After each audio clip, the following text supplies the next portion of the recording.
नमस्कार दोस्तों, एक बार फिर से स्वागत है आपका सौरभ हिंदी यूट्यूब चैनल पर। तो आज के इस वीडियो में हम बात करेंगे यूपी डाइट प्रवक्ता परीक्षा के विषय में और उसके हल प्रश्न पत्र जो हमारे सामने है। यह परीक्षा 2014 में संपन्न हुई थी। तो जो भी परीक्षा हिंदी साहित्य से संबंधित हो, उसके पूर्व में जो पेपर हुए हो वो काफी महत्वपूर्ण हो जाते हैं, क्योंकि उनसे सवाल पूछे जाते हैं। तो आइए एक बार तेजी के साथ हम इसका रिवीजन करते हैं कि इस परीक्षा में कौन कौन से प्रश्न पूछे गए थे। कुछ कुछ प्रश्न इसमें शिक्षण अभिरुचि से भी है और कुछ हिंदी साहित्य से, कुछ व्याकरण से। तो एक जानकारी हो सकेगी आपको कि डाइट प्रवक्ता यूपी में किस प्रकार के प्रश्न पूछे जाते हैं। तो पहला प्रश्न देखिए। पहला प्रश्न है कि सकर्मक क्रिया का उदाहरण क्या है। तो सकर्मक क्रिया का उदाहरण है पढ़ना। प्रश्न संख्या 2 देखिए, निम्नलिखित में कौन सा शब्द तद्भव है। तो कोयल जो है एक तद्भव है, जबकि भ्रमर, व्याघ्र और क्षीर ये तीनों तत्सम शब्द है। प्रश्न संख्या 3 देखेंगे, निम्नलिखित शब्दों में नया का तत्सम रूप क्या है। तो नया का तत्सम रूप जो है नव्य है। प्रश्न संख्या 4 देखें, निम्नलिखित में तत्सम शब्दों के मेल के दृष्टि से शुद्ध शुद्ध युग्म कौन सा है। तो चुल्लीक और चूल्हा तत्सम और तद्भव की दृष्टि से शुद्ध युग्म है। चुल्लीक जो है तत्सम है, चूल्हा जो है तद्भव है। निम्नलिखित में ओष्ठ ध्वनि नहीं है। च जो है ओष्ठ ध्वनि नहीं है। बाकी प, भ, म ये सारी ध्वनियां क्या है, ओष्ठ ध्वनि है। प्रश्न संख्या 6 देखिए, जल शब्द का पर्यायवाची है। तो जल शब्द का पर्यायवाची है सलिल। शाखा मृग मृग शब्द का पर्यायवाची है। तो शाखा मृग का पर्यायवाची है वानर। वाजी शब्द का पर्यायवाची क्या है। तो वाजी शब्द का पर्यायवाची है अश्व। प्रश्न संख्या 9 देखें, केतु का पर्यायवाची क्या है। तो केतु का मतलब ध्वज भी होता है। अब इसमें देखेंगे कि पर्यायवाची की एक दृष्टि से अशुद्ध युग्म है यमुना जाह्नवी। जाह्नवी मतलब गंगा होता है, तो यह युग्म जो है अशुद्ध है। प्रश्न संख्या 11 देखें, अधोलिखित में कौन सा एक घर का पर्यायवाची है। तो अयन मतलब घर होता है। प्रश्न संख्या 12 देखेंगे, जिसका निवारण न हो सके उसके लिए एक शब्द कौन सा है। तो उसके लिए एक शब्द है अनिवार्य। प्रश्न संख्या 13 है, जल में रहने वाले प्राणी को क्या कहते हैं। तो जल में रहने वाले प्राणी को जलचर कहते हैं। प्रश्न संख्या 14, जिसके पास कुछ न हो उसके लिए एक शब्द क्या है, अकिंचन है। समष्टि का विलोमार्थी शब्द कौन सा है। तो समष्टि का विलोमार्थी है व्यष्टि। पावन का संधि विच्छेद क्या होगा। तो पावन का संधि विच्छेद होगा पौधन अन। प्रश्न संख्या 17 देखिए, निम्नलिखित में किस शब्द में उपसर्ग का प्रयोग नहीं हुआ है। तो भर तार शब्द में उपसर्ग का प्रयोग नहीं हुआ है, बाकी तीनों में उपसर्ग का प्रयोग है। अब देखते हैं प्रश्न संख्या 18। प्रश्न संख्या 18 क्या है, संस्कृत के वे शब्द जो हिंदी में ज्यों के त्यों प्रयुक्त होते हैं वे क्या कहा जाते हैं। तो उनको तत्सम कहा जाता है। ध्यान रखिएगा कि संस्कृत के वे सारे शब्द जो हिंदी में उसी प्रकार से प्रयोग में लाए जाते हैं उनको तत्सम कहा जाता है।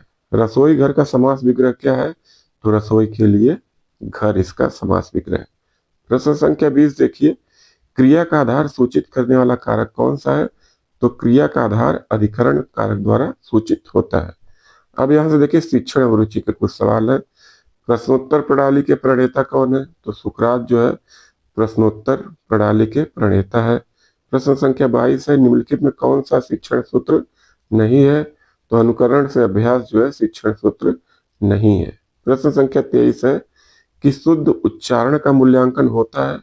तो शुद्ध उच्चारण का मूल्यांकन मौखिक परीक्षा द्वारा होता है। जब तक हम बोलेंगे नहीं उच्चारण कैसे पता चलेगा, इसलिए मौखिक परीक्षा द्वारा शुद्ध उच्चारण का प्रयोग होता है।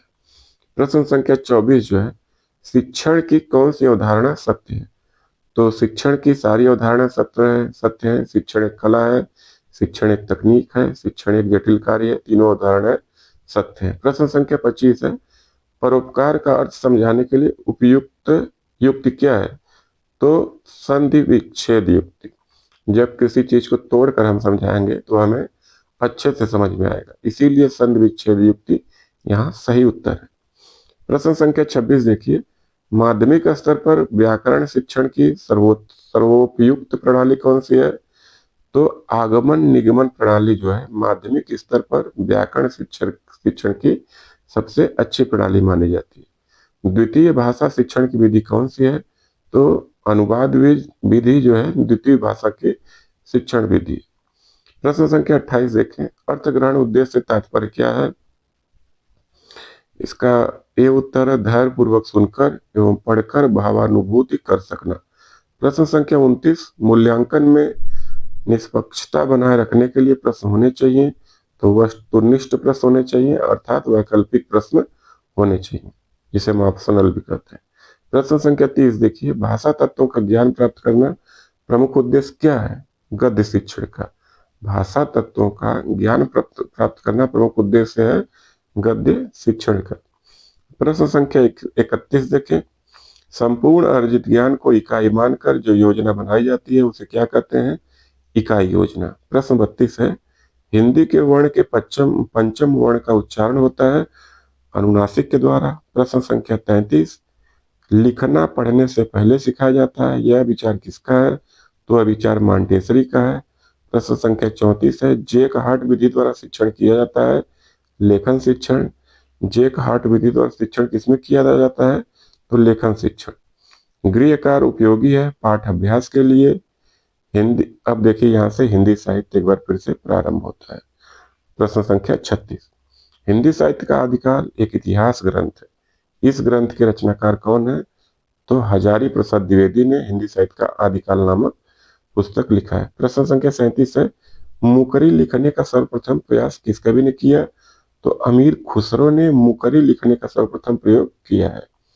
प्रश्न संख्या 38 है, तुलसी गंग दो भय सुकवियन के सरदार, उक्त के रचनाकार कौन है?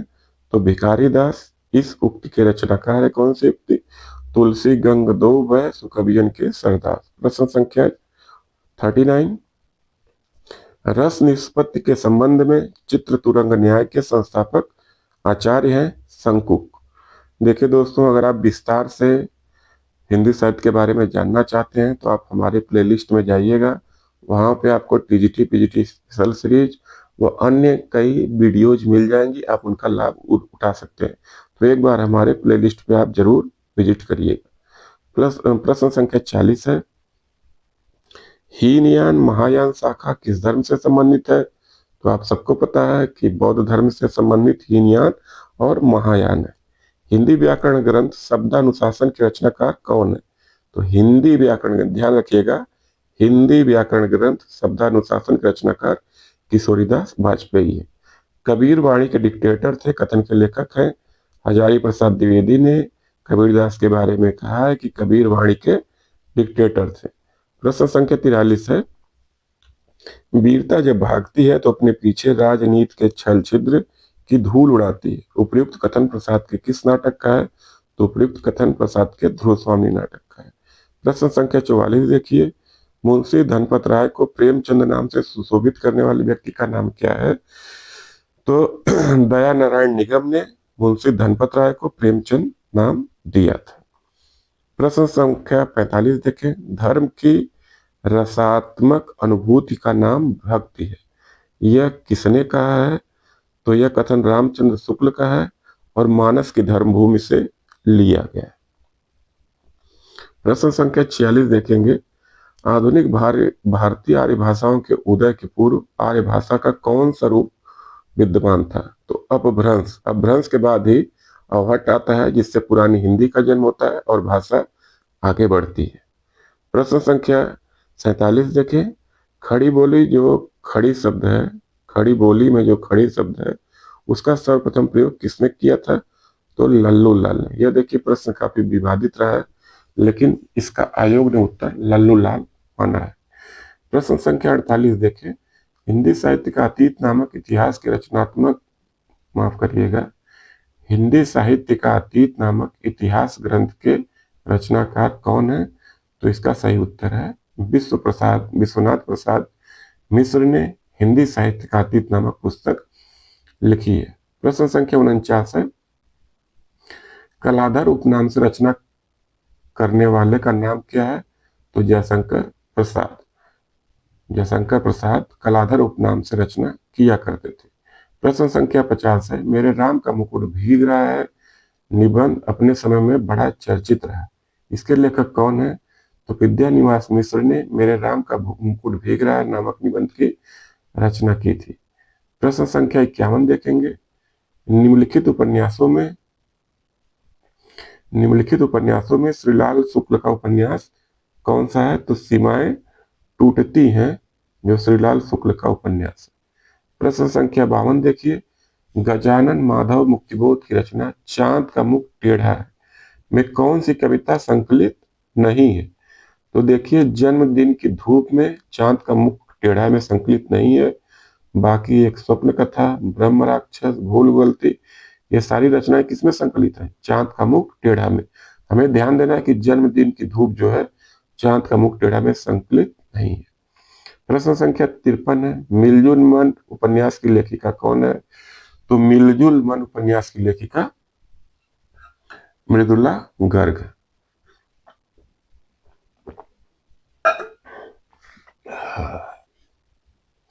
प्रश्न संख्या 54 देखिए, हिंदी नवरत्न एक आलोचनात्मक कृति है, इसके रचनाकार कौन है?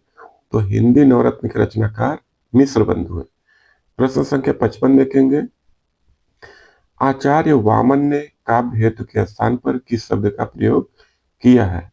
तो आचार्य वामन ने काव्य हेतु के स्थान पर किस शब्द का प्रयोग किया? काव्यांग। आचार्य वामन ने काव्य हेतु के स्थान पर काव्यांग शब्द का प्रयोग किया है।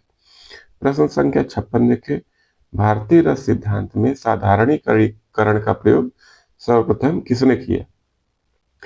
तो आचार्य भट्टनायक ने सर्वप्रथम साधारणीकरण शब्द का प्रयोग भारतीय रस सिद्धांत में किया है। प्रश्न संख्या 57, निम्नलिखित में कौन सा कथन स्वच्छंदतावाद की विशेषता नहीं है? तो वाह भावावेग पर बल जो है स्वच्छंदतावाद की विशेषता नहीं है। देखिए, कुछ व्याकरण के प्रश्न हैं कि रघुबर जस प्रताप के आगे चंद मंद रविताप ही त्यागे, उपर्युक्त पंक्ति में कौन सा अलंकार है? तो यहाँ व्यतिरेक अलंकार है। रघुबर जस प्रताप के आगे चंद मंद रवि ताप ही त्यागे, उपर्युक्त पंक्ति में कौन सा अलंकार है? तो व्यतिरेक अलंकार है। 59वां प्रश्न है, मंगल करण कली मलहरन तुलसी कथा रघुनाथ की, मंगल करणी कली मलहरन तुलसी कथा रघुनाथ की, उपर्युक्त पंक्ति में कौन सा छंद है? तो यहाँ पे हरिगीतिका छंद का प्रयोग हुआ है। मात्रा स्वर को क्या कहते हैं? तो मात्रा स्वर को समरूप या ग्रेफीम भी कहा जाता है। प्रश्न संख्या 61 है, हिंदी कोश में सर्वप्रथम कौन सा शब्द आएगा? तो यहाँ 4 ऑप्शन दिए हैं, आप देख सकते हैं। इसमें सही उत्तर जो है अंकन है। प्रश्न 62 है, वे शब्द जिनके सार्थक खंड न हो सके तो उन्हें क्या कहते हैं? रूढ़ शब्द। वे शब्द जिनके सार्थक खंड न हो सके उन्हें रूढ़ शब्द कहा गया है। प्रश्न संख्या 63 देखें, हरिदासी संप्रदाय को अन्य किस नाम से पुकारा जाता है? तो हरिदासी संप्रदाय को सखी संप्रदाय नाम से पुकारा जाता है। इस बात को ध्यान रखेंगे। स्वामी हरिदास इसके संस्थापक थे। प्रश्न संख्या 64 देखें, भाषा विज्ञान की दृष्टि से प्रयत्न लाघव का क्या अर्थ है? उच्चारण की सुविधा। प्रयत्न लाघव का अर्थ है उच्चारण की सुविधा।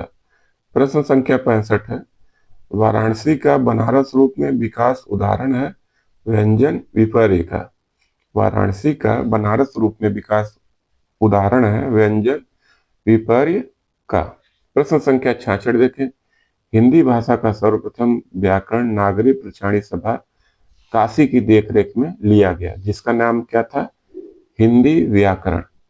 हिंदी व्याकरण, इसके लेखक कौन है? कामता प्रसाद गुरु। एक बार फिर से प्रश्न को देखें, हिंदी भाषा का सर्वप्रथम व्याकरण नागरी प्रचारणी सभा काशी की देखरेख में लिखा गया, जिसका नाम क्या था? हिंदी व्याकरण। और इसके लेखक कौन थे? कामता प्रसाद गुरु थे। आज समाचार पत्र के संस्थापक कौन है? तो शिव प्रसाद गुप्त जो है आज समाचार पत्र के संस्थापक हैं। प्रश्न संख्या 68 देखें, तीसरी सत्ता उपन्यास के लेखक का नाम क्या है? तो तीसरी सत्ता उपन्यास के लेखक का नाम है गिरिराज किशोर।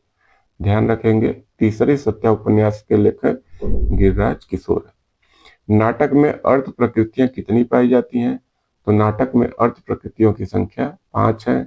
नाटक में 5 अर्थ प्रकृतियां, 5 अवस्थाएं पाई जाती हैं और 5 संधियां भी पाई जाती हैं। तो तीनों को हमको याद रखना है, 5 अर्थ प्रकृतियां, 5 संधियां और 5 अवस्थाएं। मतवाला मतवाला पत्रिका के अस्थाई स्तंभ में चाबुक में निराला जी अपना नाम, अपनी रचना किस नाम से लिखते थे? तो गरगज सिंह नाम से। मतवाला पत्रिका के अस्थाई स्तंभ चाबुक, कभी कभी यह भी पूछ सकता है कि चाबुक जो है किस पत्र का अस्थाई स्तंभ था? तो मतवाला पत्रिका का। निराला जी से जुड़े थे और गरगज सिंह नाम से अपनी रचना लिखा करते थे। प्रश्न संख्या 61 है, राष्ट्रभाषा संदेश पाक्षिक पाक्षिक पत्र कहाँ से प्रकाशित होता था?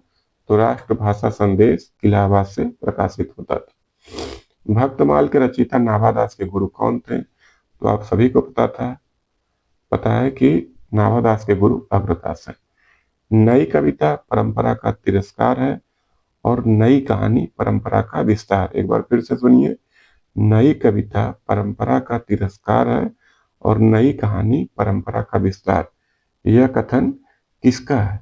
तो यह कथन जो है राजेंद्र यादव जी का है। प्रश्न संख्या 74 देखें, हजारी प्रसाद द्विवेदी के उपन्यास अनामदास के पोथा में किस उपनिषद के सर्वाधिक स्थलों का प्रयोग हुआ है? तो अनामदास का पोथा जो है छांदोग्य उपनिषद के आधार पर लिखा गया है। प्रश्न संख्या 75 है, भूल कहत नवरस सुकवि सकल मूल श्रृंगार, यह उक्ति किस आचार्य की है?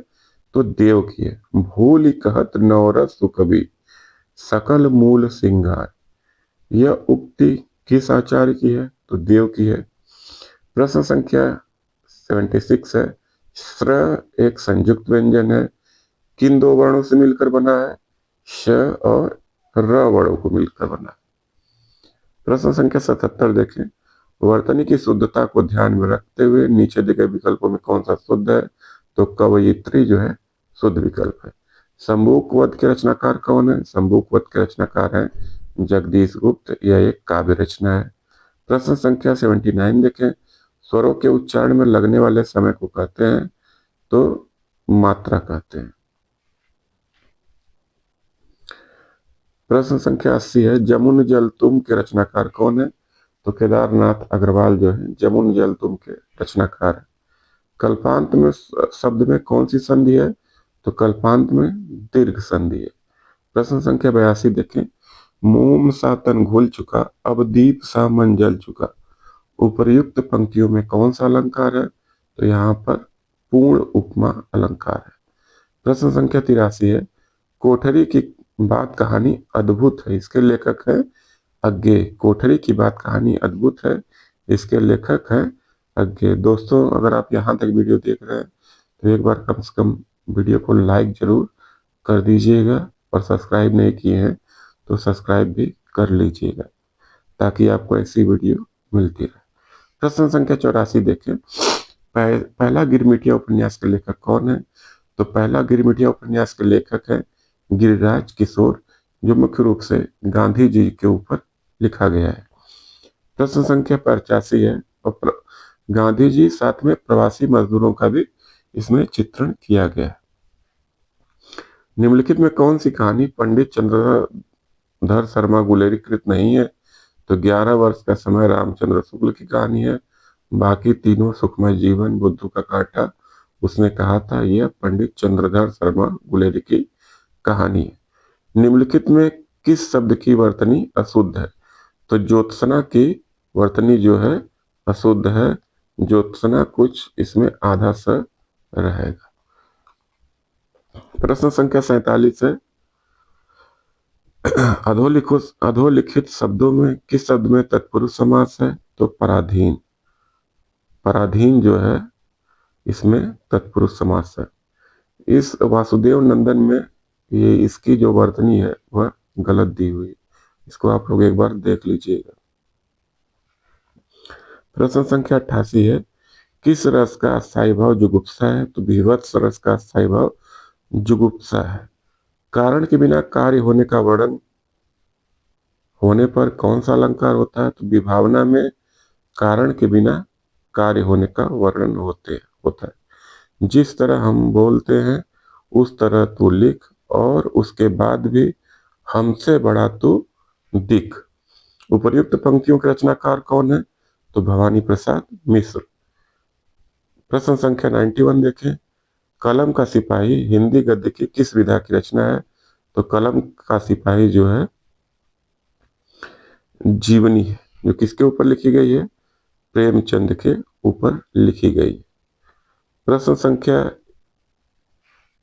92 है, काव्य मीमांसा के लेखक कौन है? काव्य मीमांसा के लेखक राजशेखर है। प्रश्न संख्या 93 है, निराला के अनुसार हिंदी में मुक्त काव्य किसी छंद की बुनियाद पर सफल हो सकता है। किस छंद की बुनियाद पर? तो वह कवित्व छंद की बुनियाद पर ही मुक्त छंद सफल हो सकता है, ऐसा निराले जी कहते हैं। अचार शब्द किस भाषा से आकर हिंदी में प्रयुक्त हुआ है? तो अचार शब्द जो है पुर्तगाली भाषा से आकर हिंदी में प्रयुक्त हुआ है। अगला प्रश्न देखिए, निम्नलिखित में कौन सा शब्द देशज है? तो पेड़ जो है एक देशज शब्द है। प्रश्न संख्या 96 देखिए, मछली घर नामक काव्य संग्रह के संपादक है विजय देवनारायण शाही। अगला प्रश्न है प्रश्न संख्या 97,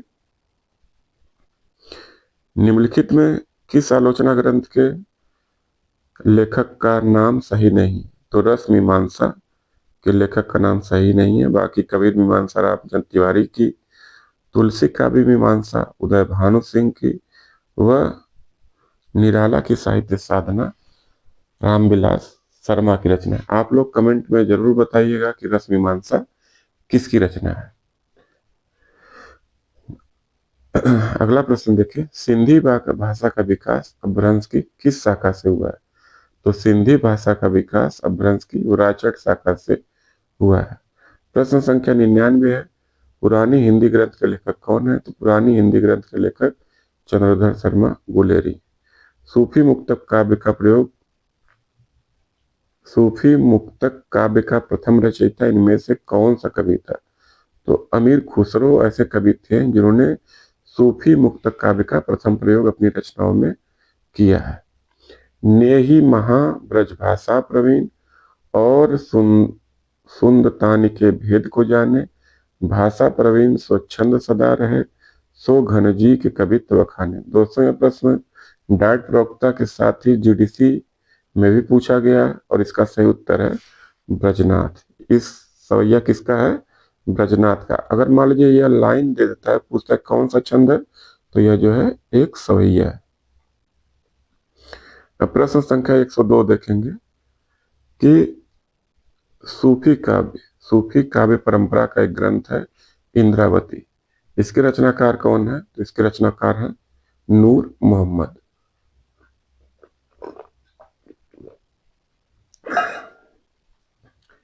प्रश्न संख्या 103 देखते हैं, निम्नलिखित में कौन सा उपन्यास कमलेश्वर का नहीं है? तो चौखट उपन्यास कमलेश्वर का नहीं है। बाकी काली आंधी, डाक बंगला और कितने पाकिस्तान, या तीनों कमलेश्वर के उपन्यास है। चौखट उपन्यास के रचयिता का नाम आप लोग कमेंट बॉक्स में जरूर बताइएगा। देखिए यह सब छोड़ दिया जा रहा है इसलिए ताकि आप कुछ अपने से भी रिसर्च करें, पढ़ना पलटे, तो आपको वो चीजें एक बार में याद हो जाएंगी। जो चीज हम स्वयं से खोजते हैं वह चीज क्या होती है, हमें एक बार में याद हो जाती है। बाकी हम 10 बार पढ़ेंगे, 10 बार भूलेंगे। निम्नलिखित में किसमें परिणाम बोधक विशेषण है? तो कम आमदनी में परिणाम बोधक विशेषण है। प्रश्न संख्या 105 है, भारत मित्र पत्रिका के संपादक कौन थे? तो बाबू बाल मुकुंद गुप्त जी भारत मित्र पत्रिका के संपादक थे। प्रश्न संख्या 106 देखेंगे, गद्य शिक्षण का मुख्य स्वरूप क्या है? तो ज्ञानात्मक पाठ गद्य शिक्षण का मुख्य स्वरूप है। प्रश्न संख्या 107 है, गद्य शिक्षण की सबसे प्रभावी प्रविधि क्या है? तो स्पष्टीकरण प्रविधि गद्य शिक्षा की सबसे प्रभावी प्रविधि। अब देखिए फिर से वही शिक्षण में रुचि आ गया। कविता शिक्षण में कठिन शब्दार्थ हेतु प्रयोग की जाने वाली प्रविधि है, इनमें से कोई नहीं। कथा साहित्य के शिक्षण का उपयुक्त उद्देश्य क्या है? तो पढ़ने में रुचि विकसित करना, कल्पना शक्ति का विकास करना, चारित्रिक विकास करना, ये सभी कथा साहित्य शिक्षण के उद्देश्य है। प्रश्न संख्या 110 है, प्रभावी व्याकरण शिक्षण के लिए मुख्य शिक्षण कौशल क्या है? तो उदाहरणों से समझाने का कौशल। रचना शिक्षण का उद्देश्य क्या है? भाव विचारों की शुद्ध अभिव्यक्ति सिखाना। एक बात और बताना चाहूंगा कि यूपी डाइट प्रवक्ता में जिन भी लोगों का चयन हुआ, मैंने उनमें देखा कि अधिकतर लोगों ने शिक्षण अभिरुचि की तैयारी बहुत अच्छे से की थी। इन सारे लोगों का चयन डाइट प्रवक्ता में आसानी से हो गया। प्रश्न संख्या 112 देखें, क्योंकि बहुत सारे प्रश्न शिक्षण अभिरुचि के यहाँ पर पूछे गए हैं, तो बिना शिक्षण अभिरुचि के आप इस परीक्षा में कठिनाई में फंस जाएंगे। अगला प्रश्न है, शिक्षण कौशलों के विकास के लिए किस पाठ्य योजना का प्रयोग आवश्यक है? तो सूक्ष्म पाठ्य योजना का विकास शिक्षण कौशल विकास के लिए आवश्यक है। वर्तनीगत अशुद्धियों का प्रमुख कारण क्या है? तो लिपि का सही ज्ञान न होना, उच्चारण की अशुद्धता, क्षेत्रीय बोलियों का प्रभाव, ये सारे क्या है? वर्तनीगत अशुद्धियों का प्रमुख कारण है। मूल्यांकन आयाम के प्रवर्तक कौन है? तो ब्लूम जो है मूल्यांकन आयाम के प्रवर्तक है। पाठ्य योजना में सबसे पहले निर्धारित किया जाता है, तो शिक्षण उद्देश्य को पाठ्य योजना में सबसे पहले निर्धारित किया जाता है। अगला प्रश्न देखिए, छात्रों को हिंदी साहित्य के इतिहास के रूपरेखा से परिचित कराना किस प्रकार का उद्देश्य है? तो ज्ञानात्मक। अगला प्रश्न है, गद्य शिक्षण में आप वसुंधरा शब्द के आशय को कैसे समझाएंगे? पर्याय कथन के द्वारा, मतलब पर्यायवाची द्वारा वसुंधरा को समझाने का प्रयास करेंगे। प्रश्न संख्या 118 है, गद्य शिक्षण में किसका विशेष महत्व नहीं है? तो गद्य शिक्षण में लय युक्त स्वर वाचन का कोई महत्व नहीं है, यह कविता की विशेषता है। 119वां प्रश्न है कि निम्नलिखित में कौन सी नाटक शिक्षण की विधि नहीं है? तो समीक्षा विधि जो है नाटक शिक्षण की नहीं बल्कि आलोचना की एक विधि है। प्रश्न संख्या 120 देखें, हिंदी शिक्षण की आगमन विधि का संबंध किससे है? तो आगमन विधि जो है सामान्य से विशिष्ट का हो। तो मिलते हैं आपसे अगले वीडियो में, तब तक के लिए आज्ञा दीजिए। धन्यवाद, नमस्कार।